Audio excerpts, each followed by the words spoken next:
Hey YouTube, this is Jack from Curious Culture, and today I'd like to talk about my recent diet change, which has changed to the carnivore diet.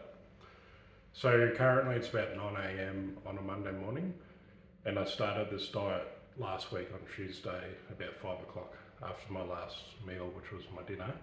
I remember having big, two big bowls of spaghetti bolognese, and I felt bogged down.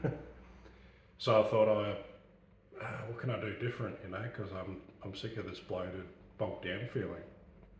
It was a beautiful meal, obviously, spag bowl, but I thought, you know what, I'm going to try the carnivore diet. So yeah, I started from that moment, and now it's 9 o'clock Monday. I have lost 3.5 kilos, maybe close to 4. A lot of that is water and glycogen loss, so that's common in the early stages. But I'm pretty much fat adapted now, running off fat and protein instead of carbohydrates.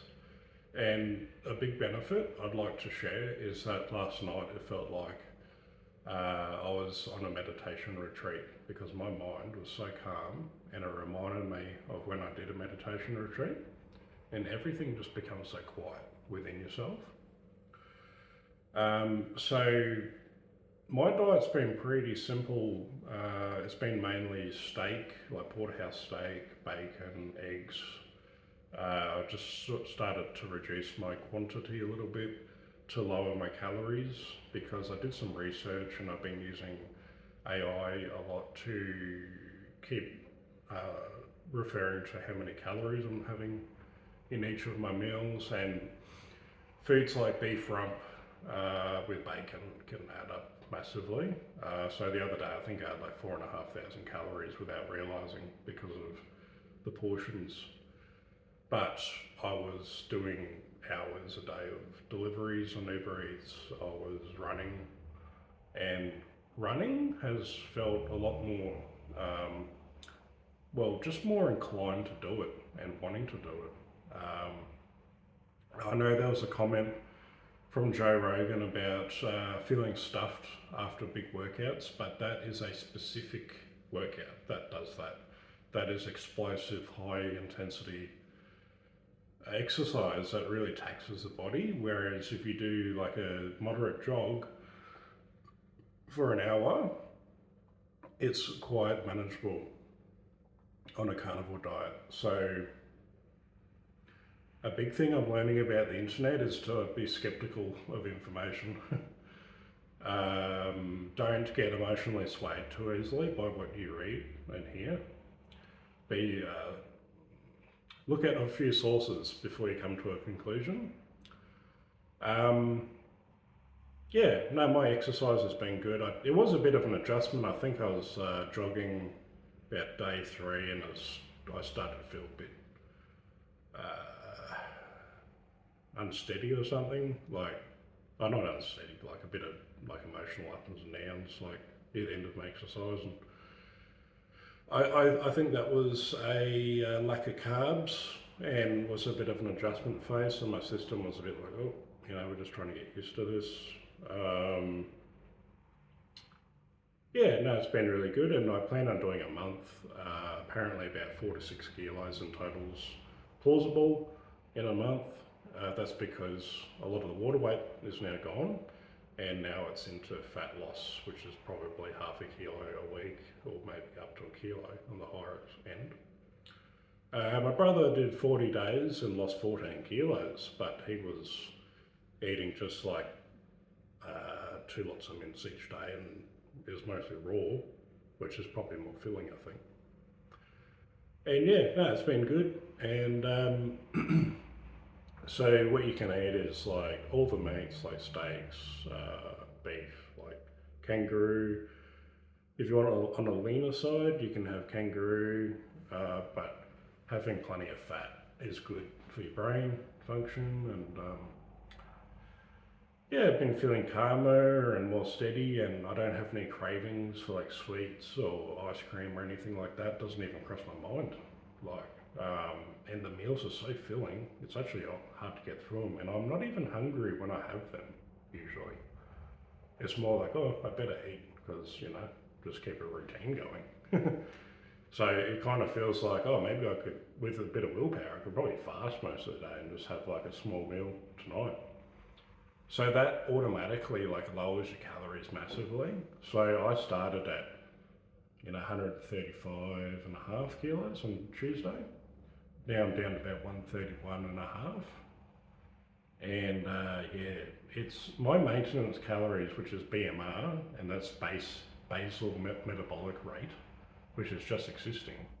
So that would be me lying in bed all day doing nothing, would be 3,000 calories a day, about two and a half to 3,000 a day. So that's quite a bit of food, but if you have like beef rump and bacon, that like can easily go over that. But like the thing is, if I just go by eating when I'm actually hungry, it's actually not hard to just only have like 1,500 calories a day, even less, because I'm just not hungry. And so what this points to is that the body has turned to the fat stores for energies as an energy source. So for someone my size, my body is using my fat stores a lot more than it would have when I was having a lot of carbs. And this is a big reason why the carnivore diet's effective, because you change fuel sources and your body actually wants to use the fat. Whereas fat is usually stubborn to go with carbohydrates. So yeah, there's more science you can look into that. I encourage you to do a lot of research and reading. And yeah, it feels like it's a diet that has finally worked for me, because I couldn't understand what was happening with like I was eating more kangaroo because I was like, yep, it's a lean meat, but still having like a fair bit of rice and stuff like that.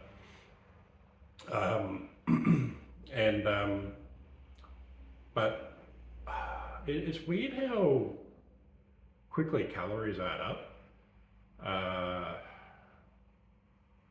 And I almost think that carbs want to keep weight on the body. I don't know the exact science, but that's something to explore. I don't know if I'll do this diet long term, but it's certainly something I can use. Like I want to get under 130 and stay under 130. So it's a way I can get to, like, let's say I get to like 127, and then I have a carb meal again. But I notice it goes up to like just under 130 again. So then I'm like, all right, the next couple of days I'm going carnivore to keep it under 130. So by introducing this sort of diet, I can then implement it a couple of days a week to then get the weight moderated. So it doesn't have to be like all or nothing. It can be something that you then just do a couple of days a week to keep your weight steady. Having gotten up to like 135, I realised it is a slow and patient process to then get your weight down, and you've got to be careful with what you eat and whatever. The body, in a way, wants to hold on to weight. So yeah, it takes like knowledge and focus with this sort of diet to get the weight off, but that's okay. It's a learning experience, and it makes you appreciate your health more.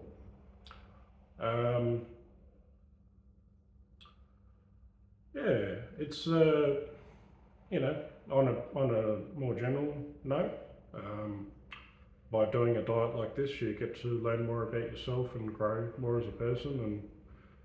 And yeah, it's if you start with something like this, you can then do other things in your life. And like I said earlier, the jogging became easier, and I feel more inclined to do jogging. Isn't it interesting how the diet shifts to fat burning, and then jogging is a typically fat burning exercise, and I just want to do it? So isn't it funny how instinctually when we shift in one way, we want to shift more in that direction, right? So, it's like our body's got an innate intelligence that we can tap into by making some small changes, which is very interesting. Jogging and this diet, some of the best mental states I've been in. So clear and calm, and really good highs sometimes from the exercise. Whereas with carbs, a bit more of a fogginess, as well as didn't get the same like sort of I don't know if it's endorphins, but the same, you know, positive emotional states like when combining the two. So yeah, I recommend combining carnivore diet and exercise and see how you feel. And yeah, I highly recommend it, and I'll do an update further down into the diet, and you can see where I'm at. Awesome, have a great day.